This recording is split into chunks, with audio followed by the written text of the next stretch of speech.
Good morning, Alright. As you can see on screen, it's Tuesday, the 7th of September 2021. That's not usually meant to be there. That's there because that's what I put on screen when I'm filming the pre-show video that goes out on social media. But it's fine. We'll leave it there for now. How are you guys doing? Happy Tuesday. Welcome to Ice Cream Uploads. My name is Graham Day. Hey.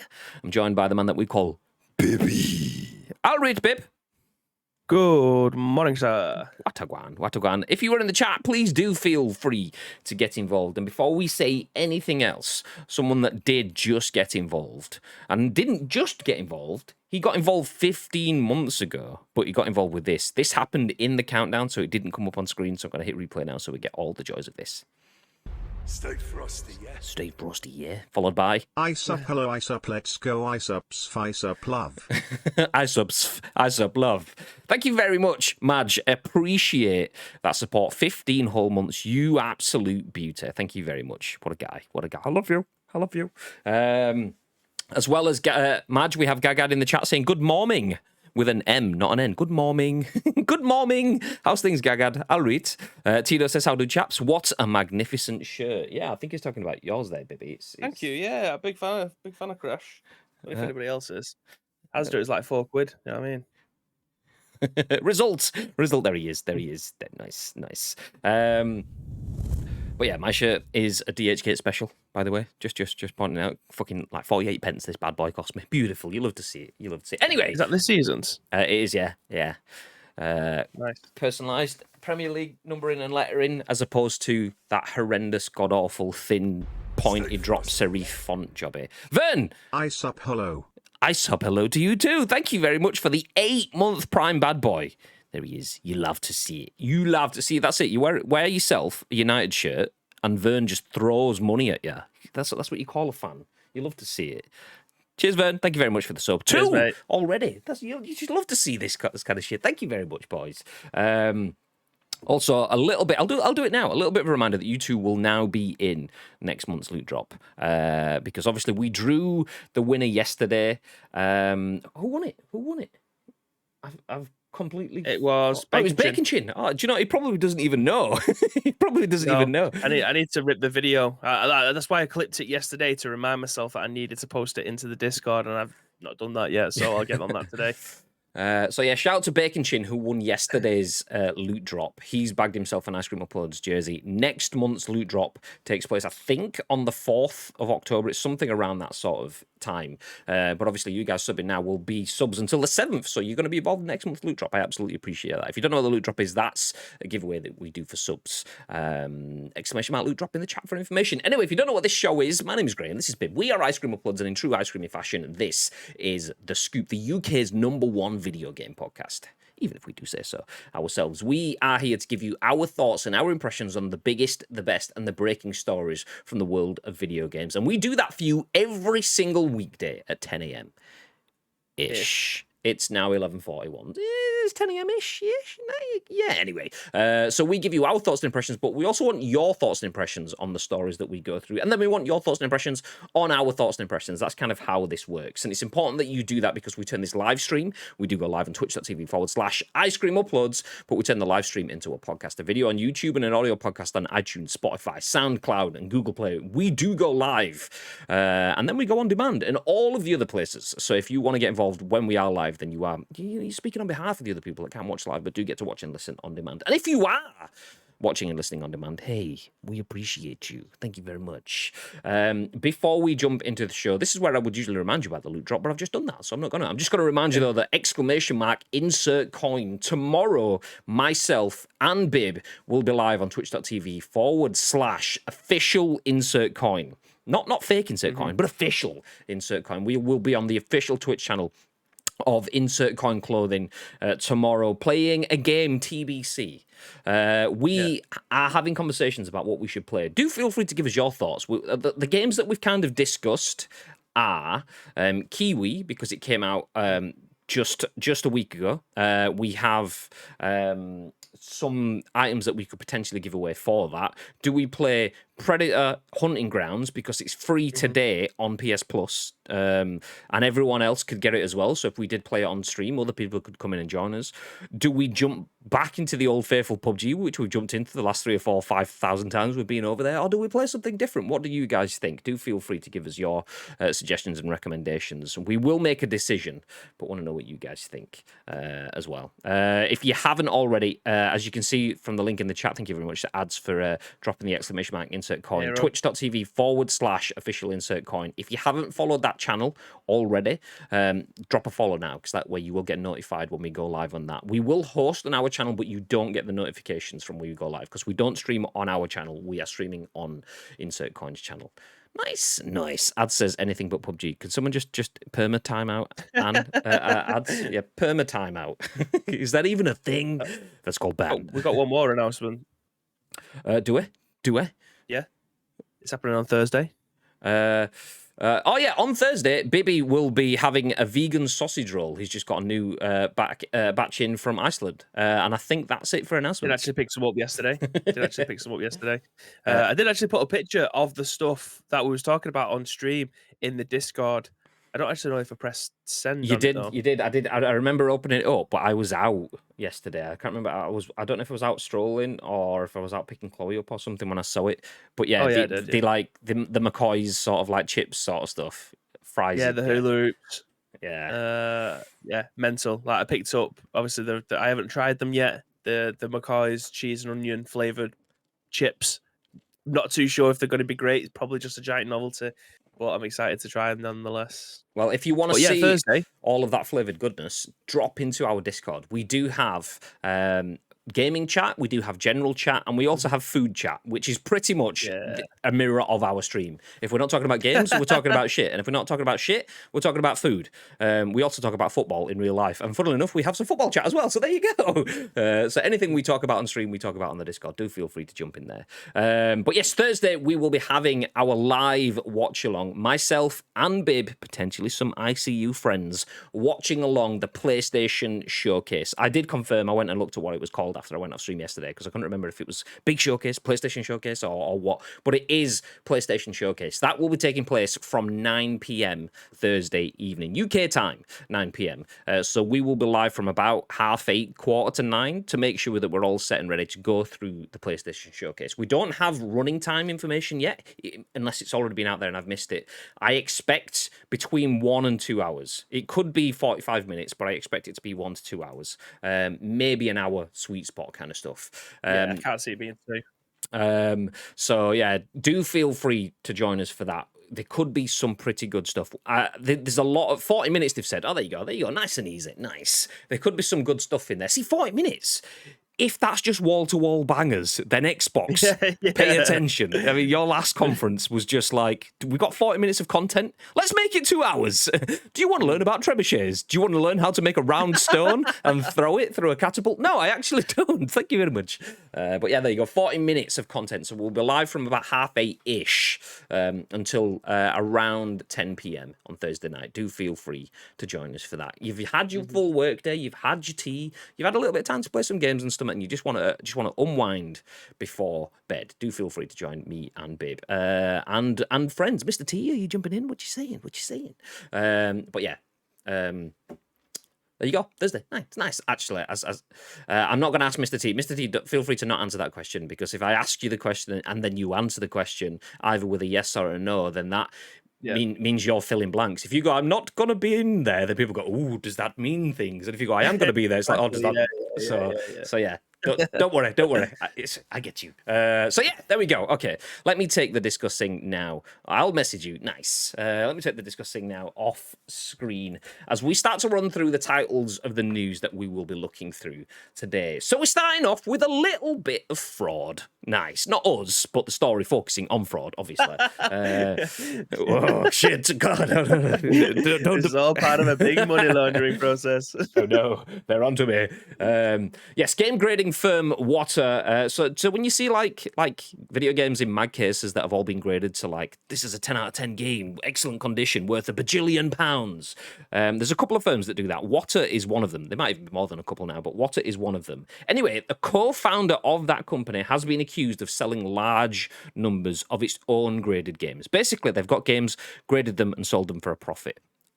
Fraud. Fraud. It's insider trading, which is recognised by UK law as fraud. So, interesting. Obviously, only accusations at this point in time, not guaranteed. Just want to say before their lawyers come running at us, this is only accusations. But it's still an accusation nonetheless. We'll run through that as our main story of the day. Then we'll jump back through a few other stories. No Man's Sky, which is our go-to redemption story. A video game that launches to an absolutely terrible start, but then manages to come back from the jaws of defeat and grab itself a victory. It doesn't really happen in video games. So that's why No Man's Sky is that sort of redemption story for us. And it's exactly what it is it now finally has a mostly positive Steam review score 5 years after its release. Took a long old while, but they got there. Nice. GG's Hello Games. We will go through that story. Then we'll jump into the fact that yesterday, we obviously not going out on a limb, what's the correct phrase? We kind of took a step into out of our comfort zone to talk about the Tripwire, what was the other one? The ship brand, I can't remember the name of it. Anyway, basically, the Tripwire CEO talking about abortion/anti-abortion laws. Obviously, that's out of our comfort zone. We tried to step out into that to have a conversation on that. We do have an update to that article. Once again, shout out to Madge for sharing that news to us. And then the bits that we dropped off yesterday, Alan Wake Remastered is coming in October, or at least it looks like it is. And if you want to play it on the Xbox with a massive controller, then, there's a new Duke controller coming for Xbox's 20th anniversary. That's what we're going to go through. So if you're interested in a thick THICC controller, we got you the news.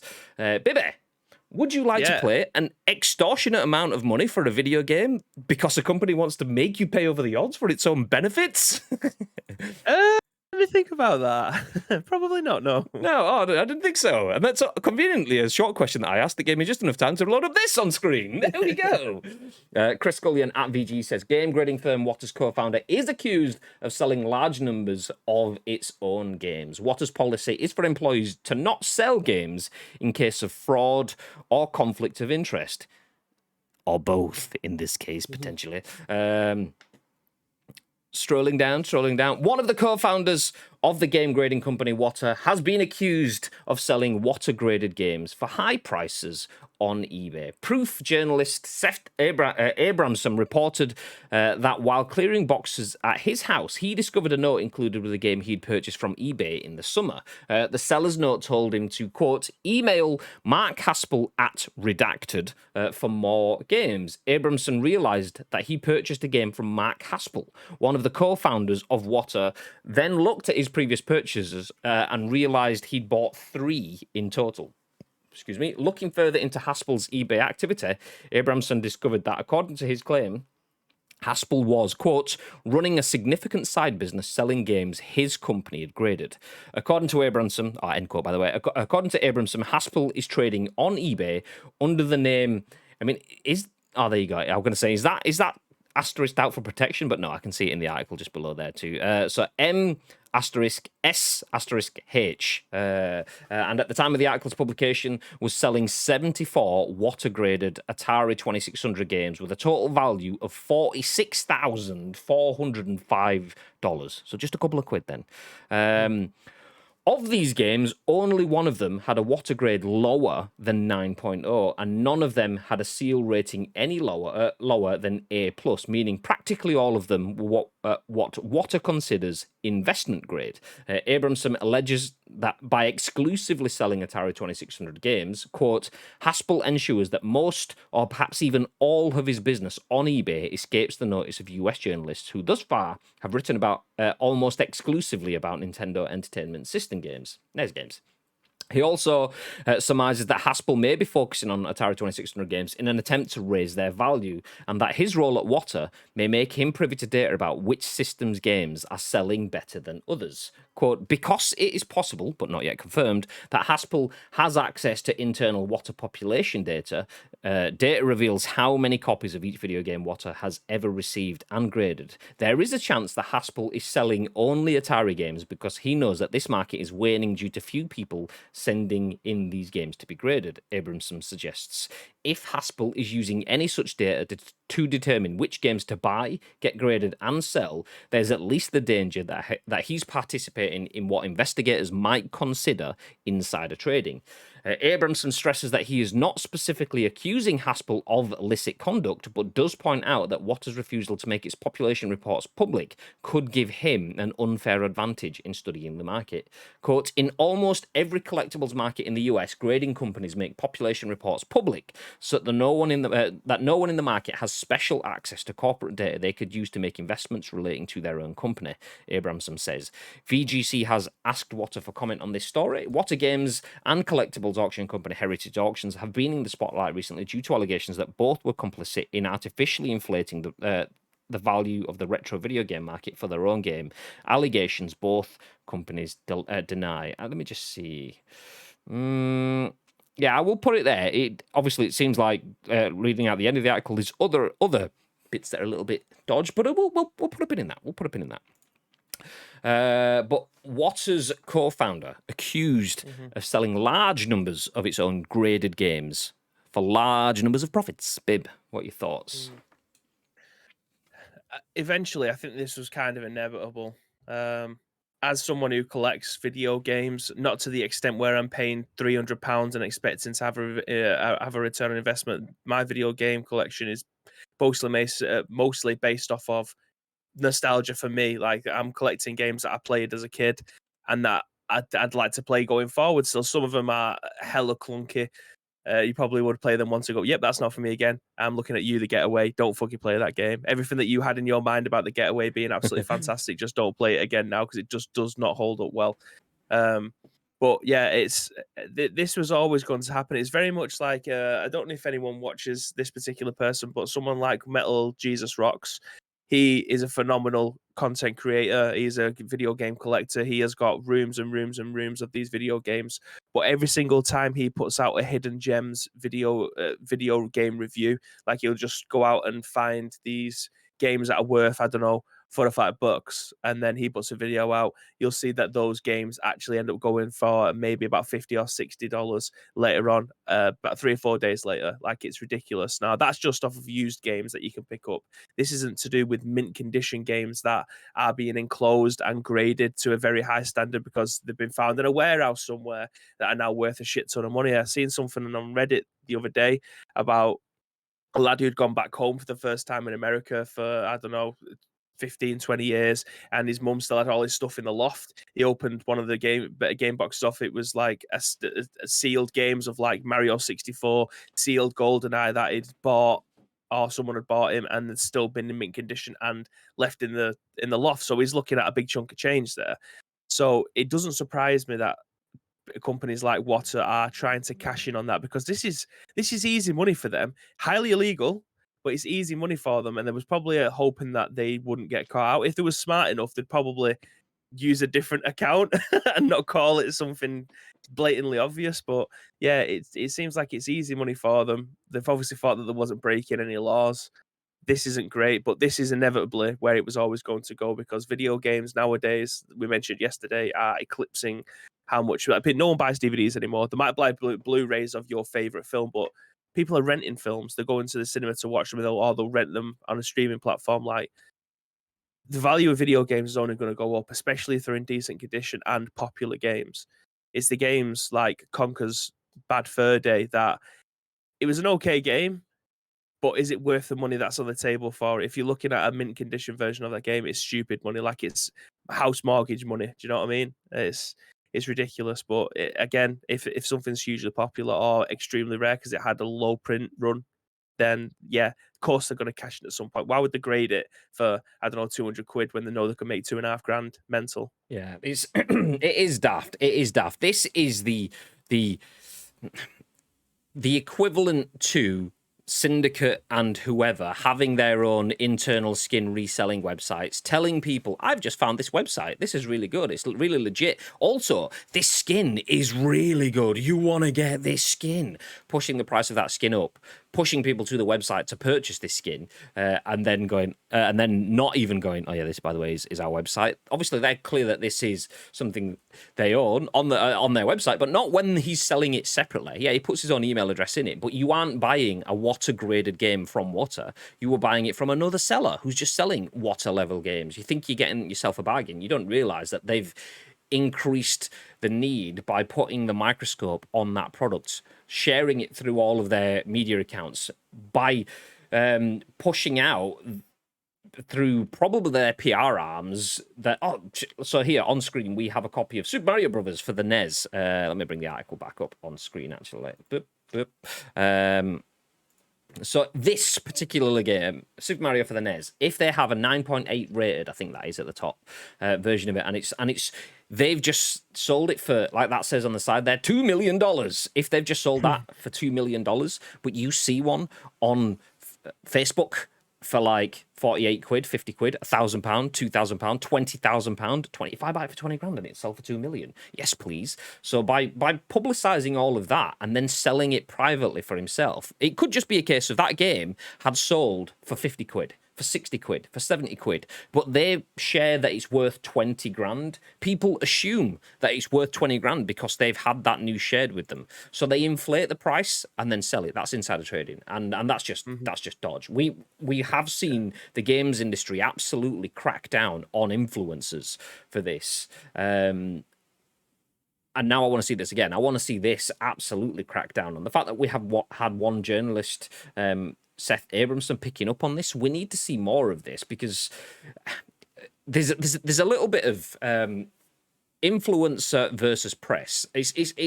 It's kind of disappearing because press realize that they can be influenced as well by having video content creators and stuff. And you see most old school press outlets have started to develop their own content creation services across multiple platforms. But go back 10 to 15 years ago, 10 years ago, 7, 8 years ago, maybe even as soon as little as 5, press and media were kind of at loggerheads because they were competing for the same audiences. Media didn't like the fact that press didn't like the fact that content creators were coming in and stealing that audience. So when something like the Syndicate CS:GO skin thing came up, they went for them hard because, yep, we've got a chance to take these down and make them look less legitimate now, which, fair play, they deserved it. But now I want to see the same sort of stuff with this because this is the same ilk. It's just someone abusing their position as a certified company with insider trading. That's as simple as it is. That's fraud. It is categorically illegal if they've done it.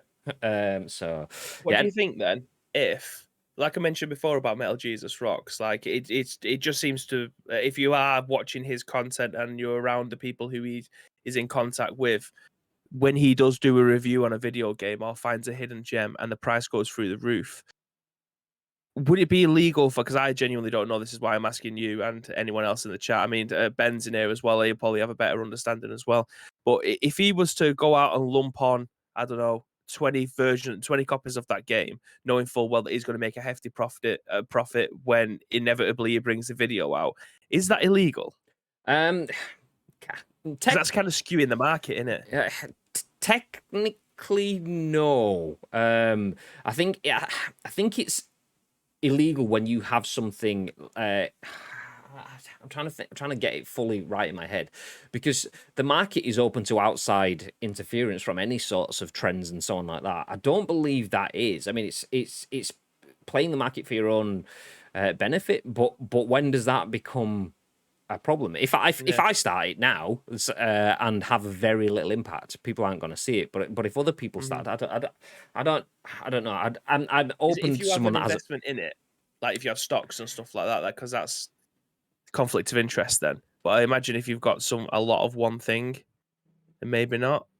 I'm not sure. I'm not sure where the boundary is on that. If anyone has it that can simplify that, because it's like, I mean, arguably, if you invest in any product, you would want it to do well. So you would say this fucking this is the best thing ever. Yeah, there you go. Next gen best. That example isn't illegal. It's unethical though. But ethics and business are two separate things. It's that sort of like, if someone from the stock exchange itself, or someone from that's kind of where these effectively are kind of playing the part of a stock exchange, because they have a whole of market data and aren't tied to a specific product. They can influence multiple products because of the level of data that they've got. That's probably where it's starting to become illegal. Whereas someone that doesn't have access to market-wide data and just has access to their audience, and isn't linked to specific products until they need it to be. I believe that's, I don't know. It's probably a shit way of phrasing it, but I understand what I'm saying. Whether you guys do, I don't know. Anyways, before we continue, let me just jump back up and catch up with the chat. Where did we get to? Mr. T says, I'll message you. Nice. Next year, Bear says, all right, melon farmers, I'll read. Exciting things are going on today, I see. No Man's Sky is amazing. Kevin Ashburner says, good Tuesday morning to you, Ice Cream Man. Good morning, dude. How's things, mate? Good morning. Gagad says, vegan. Why? Just why? And so like a vegan to tell us all about it. To be fair, it was me that said it on his behalf. So I was vegan. Biggie was vegan by proxy, not Bibby. Biggie was. Mr. Gallic Clark's in the chat. He says, lads, how's it going? Tito says, Wasteland 3 co-op gets my vote. Ooh, big fan of that. I don't think Graham will be it. That's definitely 100% not a Graham game. Hashtag Bibby game. Thought you were talking about Anthem then. Anyone remember that game? What is that? I don't know. Next year base. Okay, this is where we get into the news story at hand. It says, this whole Wata situation is just Christ. Ad says, Wata scumbag. Wata grades games that are exclusively sold through a single auction site, which is part owned by an investor in Wata. No reason to inflate prices or anything like that. Absolutely not. Nope. Yeah, fucking... Yeah. Video game grading I have no issue with, but doing what they have supposedly been doing, I have a major issue with. What a mess this is. Grading is such a weird premise. It's also subjective as who is doing the grade, and it's so murky. Then you add the inside trading allegations into the mix, and... Oof, yeah, exactly. VGA are the market leader in grading games. The people that make cables for your back of old school monitors, that's nice. Jenkins, I'll rate. Scared everyone that has headphones, rip headphone users. Ad says, I have an unopened Legend of Zelda. Which one's Legend of Zelda Majora's Mask. Oh, there you go. Majora's Mask holographic N64 game, but I refuse to get it graded or anything. I love it as it is without knowing if it's shit or not. I mean, that's the thing, though. Like, you'll see experienced collectors that'll be like, I'm pretty sure this is a 9.1. And they could sell that with the premise of it being a potential 9.1 game, but by sending it off to be graded, it gets officially graded as an 8.7 because that individual grader at that point in time is given an 8.7, and you lose value of the game. So quite often there's all sorts of conversations about sending your game off for grading is actually bad for profitability on it. It's just a flex at that point. The premise of grading just doesn't float my boat. If I've got a really good condition Charizard shiny holographic, I don't need someone telling me that it's only a 6. Fuck me, that's a 10. It's a Charizard holographic. It's a 10, mate. Yeah. Shut your mouth. It's surely you're only getting the stuff valued either for a flex or to sell. Yeah. Like, no one can tell me that the copies of my favorite games are worth more or less in their mind because they're worth a lot. It may have cost me £50 to pick up a PS2 game, but it's got invaluable monetary value to me and emotional value to it. So surely it's only down to your own perception, unless you are interested in. Because a lot of people nowadays, in the collectors side of video games, they're not technically asked about the video game. It's nothing. If it was a Pokemon card or a video game or a vinyl or whatever people collect nowadays, sometimes, or maybe more often than not, they don't actually have an interest in what it is that they've got. They just know it's worth money, which is genuinely nothing wrong with that. But for someone who's trying to collect something or trying to have that physical item, it will cost them a lot to be able to pick it up, which is a shame, but that's just the way that the world is. How do you start this off? How do you become a certification company? Like, how does that begin? Can we just make, like, ICU certs or whatever? Send off your fucking stuff to us and we're like, yeah, that's actually only a 4.2. If you want, we'll give you £6 for it right now. I'm terrified of sending whatever it is in the post. Yeah, like, exactly. Imagine trying to send a Charizard in the post. You'd be petrified of it getting banged. Obviously, you're going to wrap it up in everything, but still. Yeah, but it's like when you send off your Charizard that you're sure is a 9.5 and they send you a 9.1 Charizard back and it's like, pretty sure that's not my card. How do you do that? How do you verify that? Because you can't write on the card to verify that one's yours because you'd fuck it up. It's suddenly down to a 6. You send it as a 9.9, it comes back as a 9.6 because Royal Mail have launched it over your back back gate or whatever. Like it's what Yodel delivered, nice and you have to get a ladder and get it off your roof. Okay, now it's a 7. Someone just volleyed it through your garden. Volley. Next Gen Base says, without getting into the weeds about it, I was getting more or less weekly press releases about heritage auctions and Wata. Some of the media outlets have a bit to answer for by just buying into it straight away and saying, "Oh my God, Mario is worth 2 million," and not doing due diligence. It seemed dodgy from the off to me. 100%. I wholeheartedly recommend Carl Jobs' video on the subject, which kicked all this off. Fascinating watch. Gagad's gone to lurking. Hey, enjoy the seat at the back of the ice cream van. It's the Mario example that gets me the most. It's one of the most common games out there, and people get excited because they have Mario, which then drives the price up. It's utter bullshit. It's absolute fad. It's but monopolizing and monetizing fads and emotive connections. The stock market shouldn't be playing the stock market, though, which is bullshit. Everything has a value. That's the same. That's limited run stuff though as well. Well, limited run edition of games, like obviously, I'm not talking about the company limited run. They obviously do a very good job of bringing games that necessarily either companies don't have licenses to be able to reprint them again, or they just had such a limited run initially 20 years ago. They have the opportunity to go and buy them again. It will cost you a pretty penny more often than not, especially if you are getting a collector's edition. Probably run you up to about 300 or 400 quid. I think they're doing a Quake one, which I think if you get the like the Nintendo Switch version, you're looking at about 50 sheets. If you want the collector's edition, it may run up to about 400 quid. But limited run games are trying to fill a gap, but still making a lot of money. Now, I don't know how much they have to pay for the license to be able to reprint these games again, especially when more often than not it's digital games that have come out in storefronts that they have had the license to be able to reprint them physically. I don't necessarily think that they are bad for doing that because it gives chance to people like me to be able to go and collect a physical version of the game rather than having just like Scott Pilgrim, for instance, that didn't exist 2 years ago. Like Ubisoft got rid of that game like 10 years ago, but now it's available to be able to have on digital platforms again. I rebought it again when it came out, but yeah, I had the opportunity maybe 3 years ago to get a physical version of that. It's very difficult to try and put a monetary value on those kind of things because when they first came out, it might be £30 in game, but they might only have made 10,000 copies of it. What do you do then?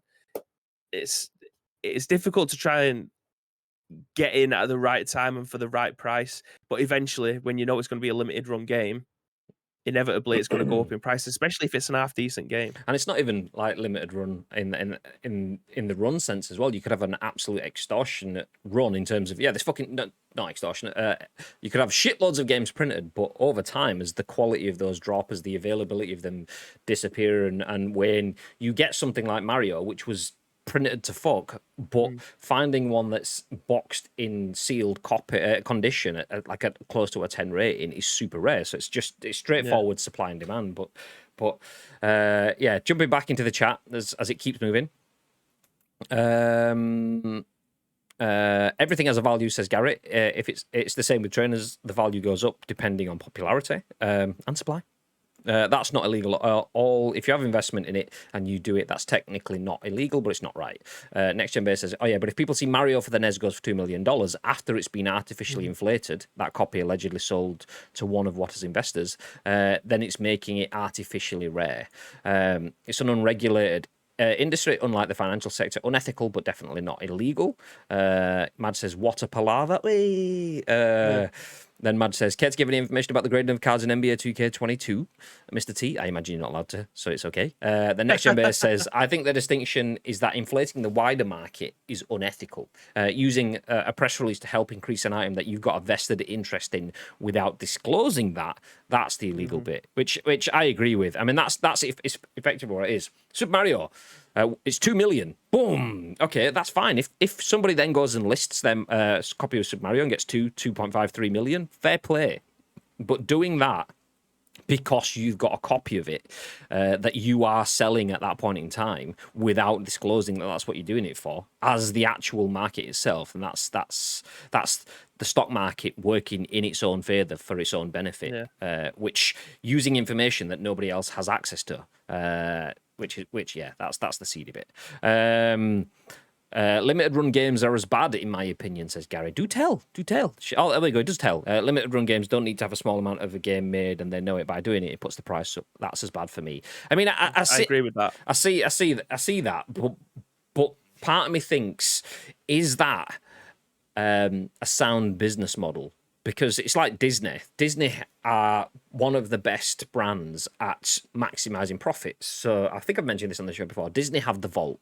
So their films, say if they have 50 Disney films released over the last however many years, 100 years of films, whatever it is, somewhere in that region, going all the way back to the early Sleeping Beauties and Cinderellas and stuff like that, they will then release them in batches. So you don't just go to the shops, the supermarket, to Disney stores, wherever, and you can't buy Sleeping Beauty or Cinderella all the time because Disney will have them in batches. Okay, after 3 years, those go back into the vault and they don't get another production, another print, another special edition box set DVD sort of stuff until they're back to release from the vault. And then once they're vaulted, they then bring something else, just like Fortnite does with its weapons and things like that. Same sort of concept, but that's supply and demand. By strangling the supply, that increases the demand for them. If you increase the demand for them, you can keep them on the verge of being sold out, which increases the impulse purchase. Shit, I need to get it now before it's gone. It's that FOMO element. And Disney do it with their own stock, with their own products to their own customers. That's fine. But the stock market itself doing it is a little bit different. It's a lot different, and that's where the issue is. So limited run games are doing that kind of thing. They are doing it with their own supply. Partially, you could say when they first started out, they did limited runs because it was cheap enough to manufacture, less risk for them as a startup company, that they didn't want to get 10,000 copies of Super Castlevania 4 for the SNES printed because can we sell 10,000? And then they do sell 10,000. They're probably at that point now where, because they're big enough, they do their own E3 conference and stuff like that, that they can do not so limited run. But surely that kind of goes against, that's like Ron Seal. We're limited run games, but we're getting 1 million copies printed. Fuck. Yeah. What do you reckon if it was to put on, like, you reserve a copy, like they had infinite amounts of copies to be able to reserve? I know that isn't going to maximize their profit margins, but it potentially could in the long run if enough people were to buy a game. Like if they only had 1,000 versions of Quake coming out on the PlayStation 5, but there's 3,000 people that want it and they're charging £40 a game for it, it's potentially a lot more money coming to them if the other 2,000 were able to buy it. So could you not register an interest in a game, for instance, for something like limited run games, and they can print as many as they need? I think it comes down to brand perception at that point in time then, because limited run games are selling things that don't need to be available. This was available and it is still out there somewhere. It's probably going to be almost impossible for you to get it. I mean, some of them, obviously, they'll do some ports that other people have never had before, that they do physical versions of digital games and things like that, but they don't really need it. So it's always an extravagant purchase. It's not delivering a core concept, it's delivering something that people don't need to have but want to have, which is basically the whole premise is built on desire. I desire this game. I don't need it, but I want it. And I think that's where it comes from. If they then go, okay, it's freely available to everyone, then those people that want to invest in something rare, something special, then it's suddenly less special. So you might open it up to more people, but you actually could pull the rug out from underneath a lot of people. Then there's probably a sliding scale as well in terms of if they widen who that is open to, they have to drop the top end price, which then means you've got a shitload more logistics and all the rest, and you're going through all of that effort for marginal profit gains. So it's the sweet spot of keeping a product prestigious, keeping your brand prestigious. Limited equals fear of missing out equals all. So I get where they're coming from. I don't mind limited run, if I'm being honest, doing that, because that's a separate aftermarket company that has that as their niche. I have issues when you get the likes of Nintendo copying their elements and going, do you know what, we're only going to sell a few thousand of these and we're only going to sell it for 3 months until March and then it's gone, kind of thing. That is when I have an issue with it. Limited run, I get their concept. I don't agree with it, because I'm the kind of person of games for everyone. Pull it out wide, push it out wide. I don't want to be in that top dollar rich boys club. If you've got it and you can pay for it, you can experience this, but if you don't pay above the odds, then you can't experience it. I don't like that exclusive nature myself, but I get it, so I don't have an issue with it. It's I've not just been for on the me. website, the limited run, to see how much that. I was mentioning Quake before, and it's only £30, and they still have stock left of it on the Nintendo Switch, and the collector's edition is £145, which for a game that they've probably, I don't know how much, because Quake's not been around for so long now. I don't know how much it would have cost for a license to be able to repurpose that game, especially bring it out for modern consoles like the PS5, PS4, Nintendo Switch. I can't imagine how much it would have cost for that license. But games like Shantae and the Pirate's Curse, that's a classic game that's now been remade for modern consoles or been brought back because of limited run. It surprises me that they're only able to sell it for £35, because if you used to buy the original version of that game, you are running into hundreds. Like, it's ridiculous the amount of money that game's worth. But they're managing to be able to sell that game for £35, which I think is unreal. But obviously, people aren't buying it because they want the original one, which is worth money, rather than the one being able to be played on modern consoles. Like, my biggest bugbear is not being able to play older consoles on modern TVs. That pisses me right off. But having the opportunity to be able to play classic games on modern consoles, that's a completely different ballpark. And clearly, there might not be enough people willing to be able to, or wanting to be able to do that, because they want the one that's probably going to make them more money rather than being able to play it on a modern console, which is a completely different kettle of fish. But they are doing their due diligence in that respect, which I've got a lot of respect for, because how else are we able to play these types of games without having to buy adapters and converters to be able to play on a HD telly without having a CRT?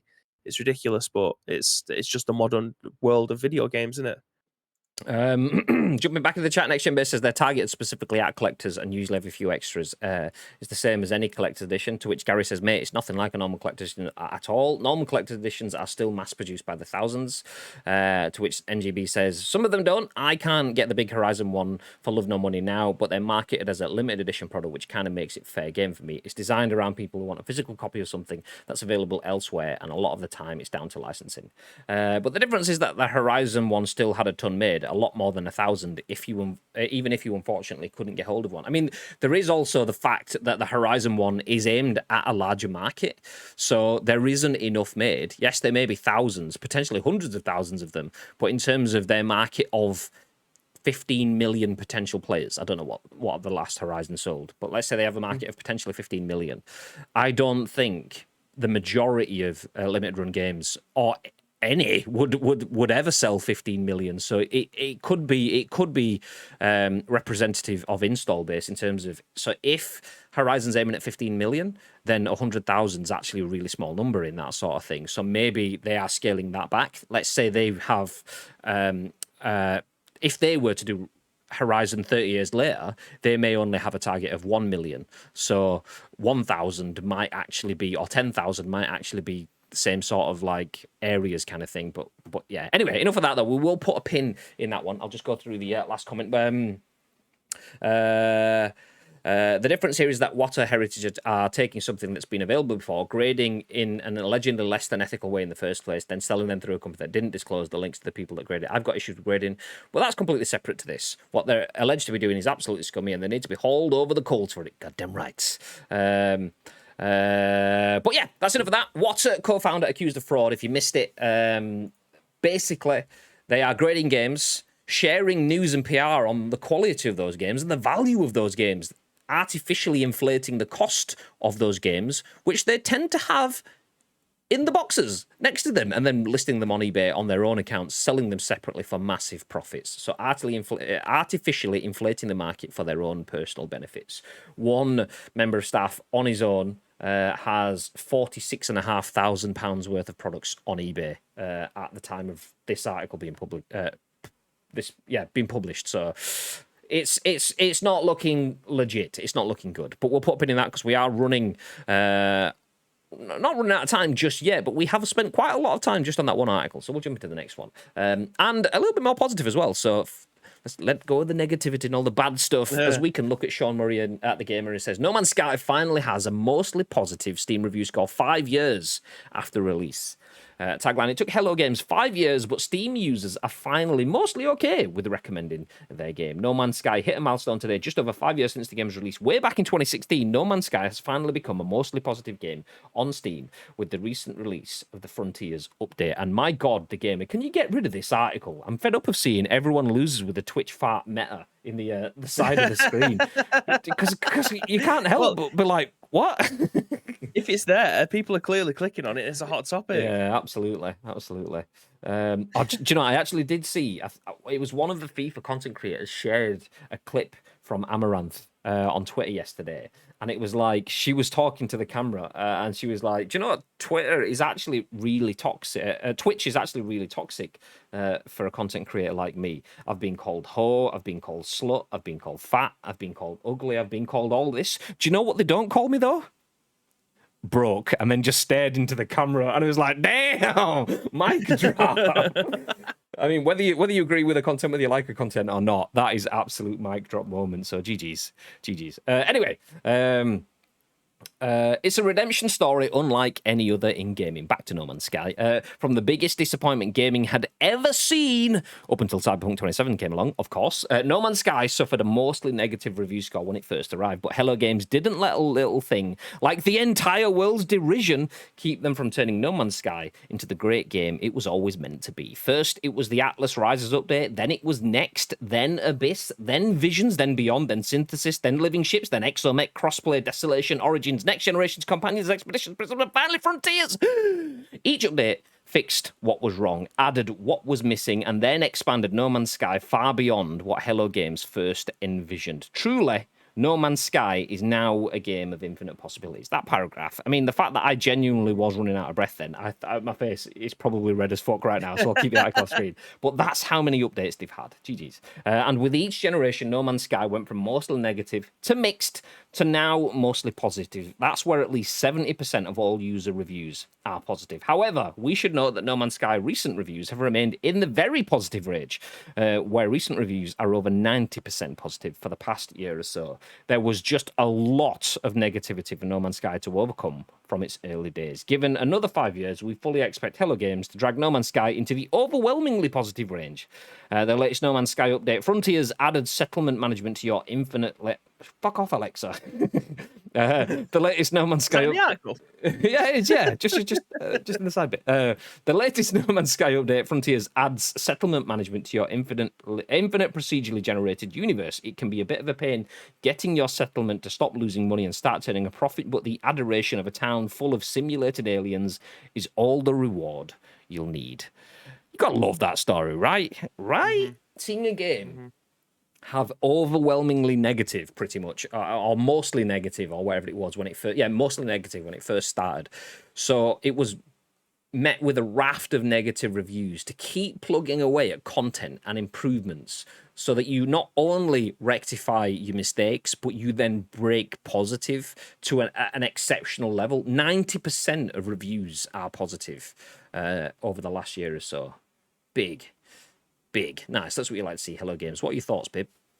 Yeah, it's my favorite video game redemption story. I think you've got something where it wasn't anywhere close to what you'd expect when it came to launch, and this was bargain bin game 2 months in. Like, you could get it at the side of, next to your monster at the end of the till in game or something like that. It just wasn't well received at all. I still remember watching this game when it came out for the first week or so, and Yeehaw was streaming it, and he looked like he was having a good time. Like, you know what to expect from a Yeehaw stream, don't you? Expect Scottish guy, good looking.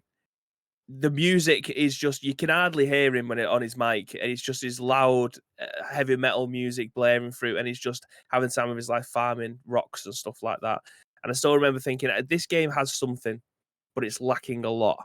And I love the fact that it's kind of come full circle. Well, I say kind of, it has come full circle now. This game is getting the respect that I think it deserves, and something that they've worked hard on for so long, trying to get their fans to give them a game that they deserve. To the point where the fans had bought a billboard outside their office to thank them for giving them the game. And this was like 18 months ago, and I can't imagine what they're going to be doing now, considering that it's got to a point where it's eclipsed everything that they could have potentially asked for. So yeah, it just shows if you put a little bit of faith in, I don't know, companies, into their staff, into their community, that eventually your game will come good. And again, this is the biggest redemption story that I think I've ever seen in video games, and I'm so happy that everyone wins. This is probably the only time we've seen in video games where everybody wins. Yeah. And it's nice to be able to see. Madge says No Man's Sky currently on sale on the PlayStation Store with 50% off right now. Nice. There you go. So 90% positivity over the last year, 70% positive overall, and that includes the fact that they had an overwhelming dearth of negative stuff at the beginning, which they have then fixed and then over-delivered on tenfold, multiple-fold, whatever, 1 Graham paragraph getting out of breath-fold. That's how much they've delivered on it. So it's nice to see. It's nice to see. Let's jump through the chat. No Man's Sky is an enjoyable game, says Spike. I love the updates they've added. Next Gen Base says, wait, there's a Twitch fart meta? Update Streamlabs. No Man's Sky's latest trailer is really cool. Amazing the stuff they've added to it, says Madge. Spike says, not broke because some guys can't let go of the hope they'll have a chance. Can't stand her. Rules 1 of 2 in the internet, innit? Rule 1, be attractive. Rule 2, don't be unattractive. Touche. Rule 3, make sure you have everywhere under the sun for people to easily send you money. Well, it's supply and demand. If you've got the supply of attractiveness and there's a demand for it, then sell it. It's commercialism. Rule, I've done that one. No Man's, I've done that one too. Let's just be clear, you can put faith into studios and be proper murked by them too. 100%.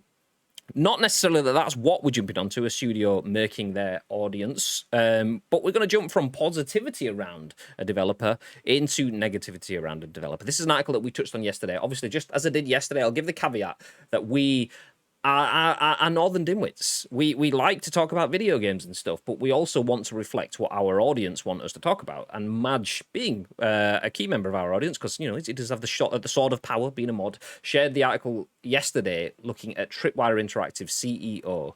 I want to say John Gibson, there we go, and his views on Texas's anti-abortion laws. We said that we probably aren't fully equipped to deal with that conversation, but we will try to take it on and may not do it justice. We would be happy to learn if anyone did have any comments on that and everything anyway, but from what I've seen so far, it looks like we didn't butcher it, which is good, but we do have an update on that story now.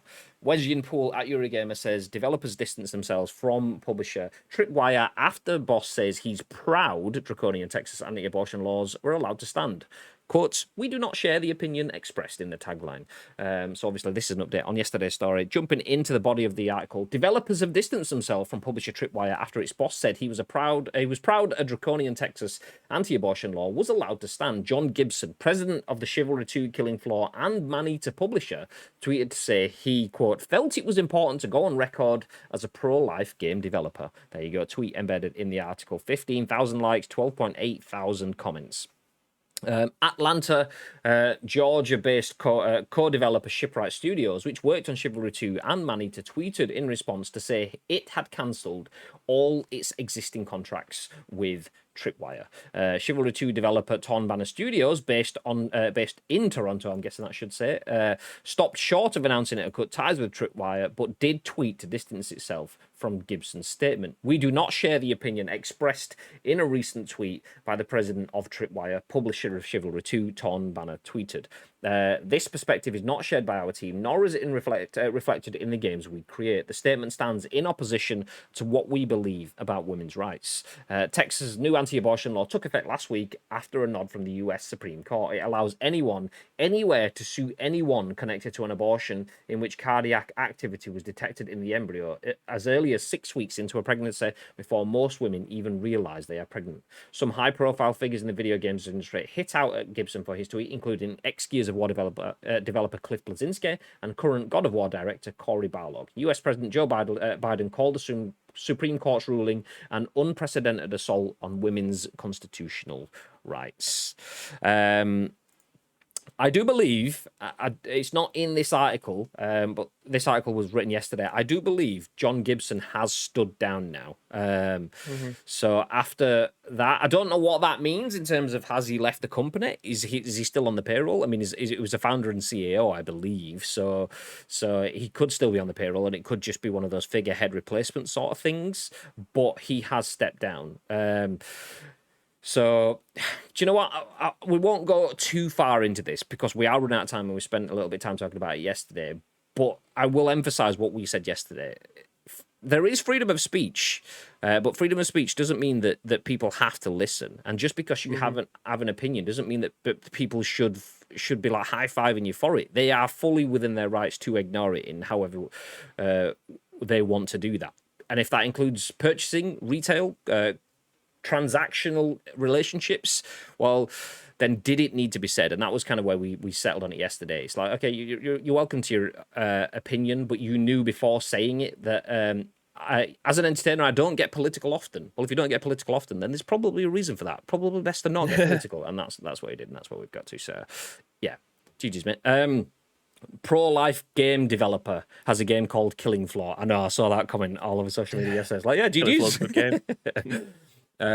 Freedom of speech / freedom of consequences. It's not the same thing. Yeah, exactly. You can have free speech, but it doesn't mean that you're immune to any of that sort of stuff. Yeah, likely is still on the board, still has shares, but won't be leading the company. Exactly. I think that's what it'll be, and it'll be like when a manager at a football match gets sent to the stands, he'll still be on the phone to his second in command, just giving, okay, sub this guy off, put this guy in. He'll still be pulling the strings, at least for the foreseeable. Either that, or he's just retiring and getting himself a shitload of money for nothing anyway.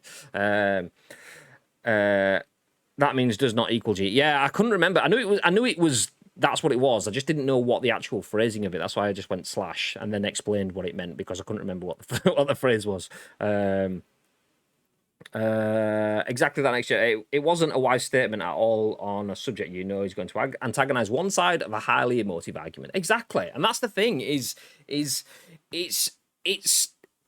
the business ethics, personal opinion and stuff, they don't mix. What you feel is right or ethical isn't necessarily the right thing for business. What is your personal opinion isn't necessarily right for business. Just because you have ethical stances or personal stances or whatever side of the coin your stance is, business doesn't necessarily have to high-five it. And that's just having an opinion. People keep going, cancel culture. Actually, there was a really good tweet from I liked it this morning from, where's Fuzzy Pixels? Mr. Matt Gardner. I will bring this on screen. So this is Matt Gardner, works at Koch Media, used to work with Mr. T. It says, public service announcement, the right to free speech means the government can arrest you for what you say. It doesn't mean that anyone else has to listen to your bullshit or host you while you share it. The First Amendment doesn't shield you from criticism or consequences. If you're yelled at, boycotted, have your show cancelled, or get banned from an internet community, your free speech rights aren't being violated. It's just that the people listening think you're an asshole and they're showing you the door. Which, yeah, facts. Men should be paid more than women, air quotes. Freedom of speech, bro. Yeah, fuck off. It was a really foolish thing to say, as like it or not, but his voice affects the livelihoods of many employees, which is what Shipwright Studios said. By sharing those statements in a platform where he is heavily linked to the brand, then it's not just speaking for himself, but he's speaking with comments that encapsulates all of the staff and all of the business partners of that business. So yeah. Many issues. Anyway, I need to dip out and get some lunch, but Hitman 2 is free on PS Plus, so you should all play Hitman 2. Thank you for coming to my TED Talk, says Next Gen Base. It's good. Get it there. Also, Predator Hunting Grounds, so yeah, do it. Moving ahead, Hitman 2 is free, as is Predator Hunting Grounds, and as is Overcooked as well. We're not gonna cover that today. We'll probably give you a nice Friday reminder, Free Game Friday. But for now, we'll jump into other games. Alan Wake Remastered looks set for release in October. Excited, babe? Yeah.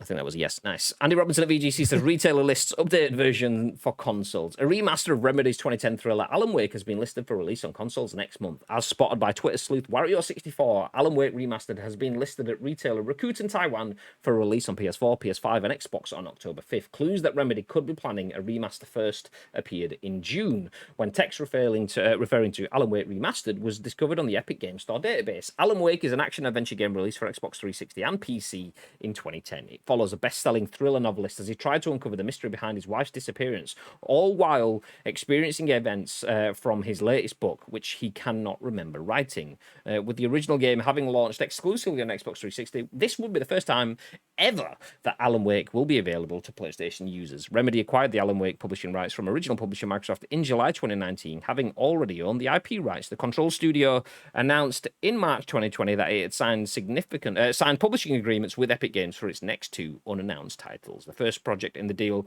was a AAA multi-platform game already in pre-production, the company said, while the second was described as a smaller scale project set in the same franchise.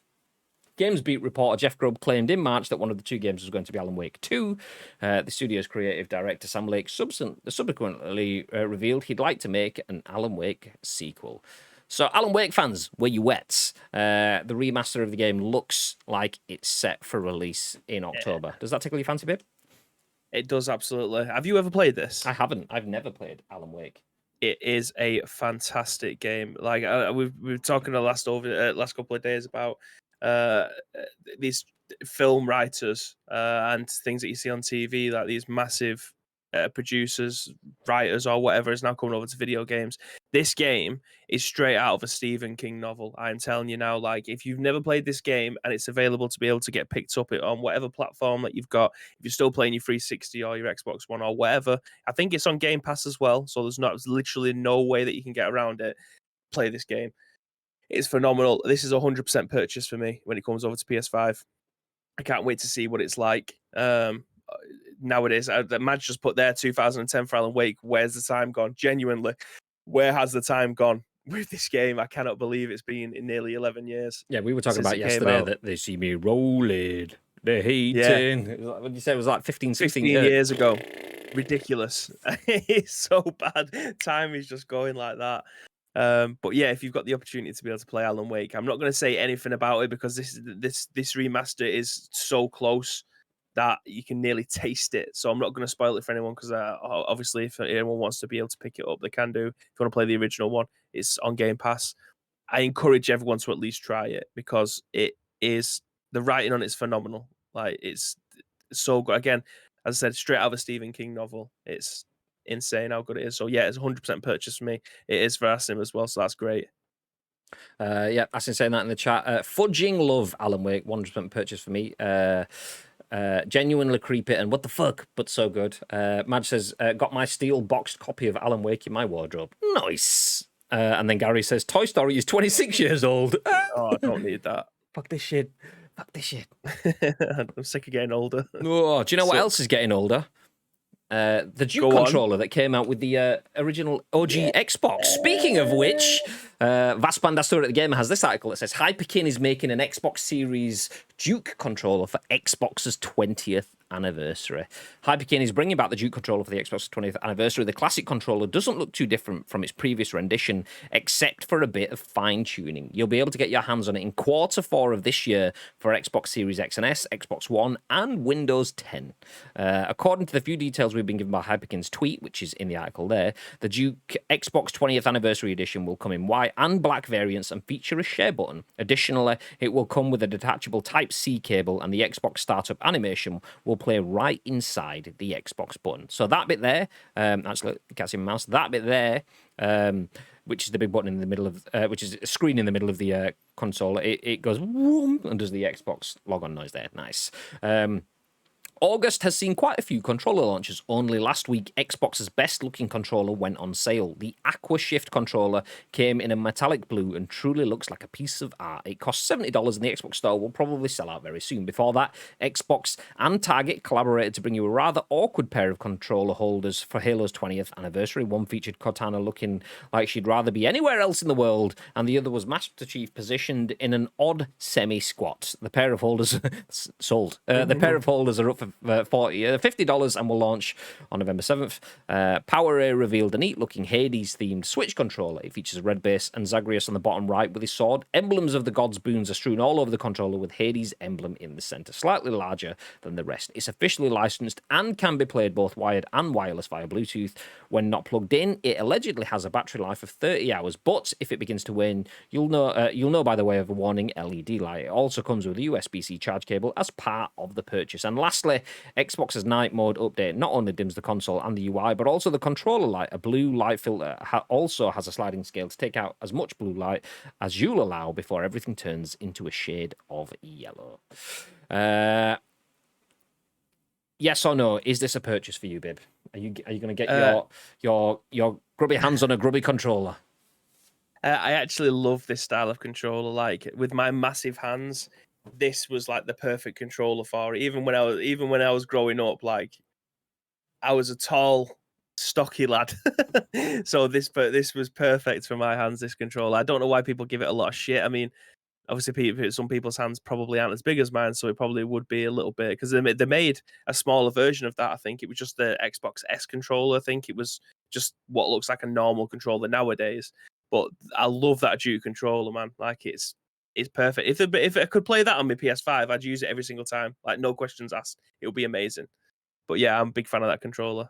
It's a pass from me, and I love the idea of the nostalgia and having the screen in the middle. I mean that is enough to kind of sell the idea for me. But I have an Xbox One S controller in my hand, so just a straightforward white controller that you get with the Xbox One S, and you can see with my tiny little hands, that's big enough. So using something like a Duke, that would be akin to me sitting and holding a spare tire. Nope, no thank you. A wire sticking out the end of it, a little screen in the middle. I'm going to pass. I do like the idea of it, and it's nice to see for people that have that sort of old school link back to the original Xbox console. I never had an OG Xbox, so it's lost on me anyway. But seeing, I mean, PUBG Andy, the America's community manager for PUBG console, Andy Hall, has one of these, and I was watching him stream on it about 6-8 months ago, trying to win a game on the Duke controller, and it was like it's big. So it wasn't as good, but yeah, if you want it, fill your boots. If you get one, do let us know. I would like to see it. I would like to see how big it actually is in real hands, not little midget hands like I've got. Although every time I say midget hands, I hold my hand up to the screen, so it looks like we've got big fucking like foam hands. My youngest child started high school today. That's made me feel old. Oh damn! My youngest started her second year of high school yesterday. So I know the pain. Although a year ahead. You should get that graded, Madge, says Tino regarding the Alan Wake stuff. Yeah, just send it off to Wata, see how you get on with that. Lol, very good. It's pretty much in mint condition as far as I know. Had an OG Xbox and Duke controller, but for me, it's a pass. Too uncomfortable for long play sessions for people who don't have big bare paws like Bibit. That's me, little midget hands. There you go. Not to level of Jeremy Beadle, but just not big old clubs either. Looks like a big controller would need to hold it before buying it. Yeah. It's not for me. Tell you what is for me though, wrapping up the show. Thank you everyone that has been around.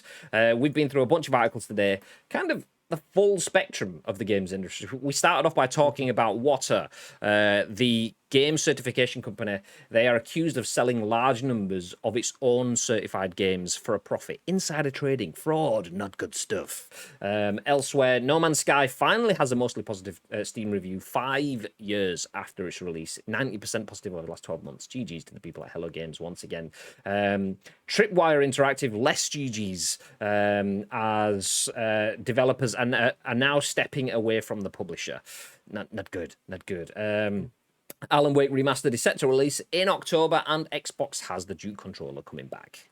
Nice. We are going to finish up those Tuesdays, so we will not have additional streams today.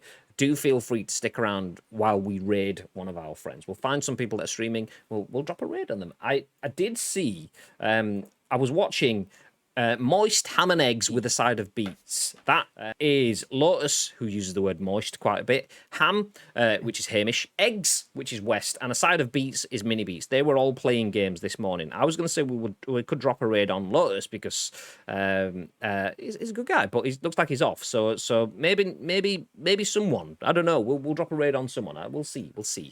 So do feel free to stick around for the raid. Sticking around for the raid is good because not only do we help the channel out that we raid, they get extra viewers, they get some love. It's good for their stats. It makes them feel nice. Also, you get extra channel points, which I want to let you know that Tito spent successfully yesterday. He spent 30,000 channel points to make me play PUBG with my level 3 helmet on yesterday. He opted to let us choose. We chose the Power Rangers Green Ranger helmet. That didn't work because the Green Ranger helmet got all sweaty and steamy. So we changed to Mandalorian mid-game and won. We won our first level 3 helmet game. Yay! So I dropped a gifted sub on Tina. So there you go. Stick around for the raid. You get extra bits, extra sprinkles, should I say, which could help you get subs and stuff. Do it. Before all of that, though, Mr. Bibb, is there anything you'd like to add? Yes. Again, thank you very much for joining us for Tuesday's edition of The Scoop. It's our second show of the week, so we still have 3 more left. And if you want to help shape them shows, then there's 2 ways that you can do that. First of all, find us on social media. It is at Ice Cream Uploads across all major social media platforms, or get involved with our Discord. All the links that you need will either be in the chat, or if you're watching us on any of our on-demand services, go into the description below. They will all be listed there for you. But all we need for you is the URL plus your thoughts and impressions. We will then give you our thoughts and impressions on the very next day, on the very next show, which will be at what time tomorrow, Mr. Graham Day? That show will be at 10 a.m. But make sure you be here. Do you know why? Because that's is the way. Yeah, mate. Enough of that. DMCA, we don't want that. But thank you. We appreciate you being here. Have yourselves a lovely day. We will see you tomorrow, 10 a.m.-ish, for the next episode. Until then, stay frosty. Stay frosty.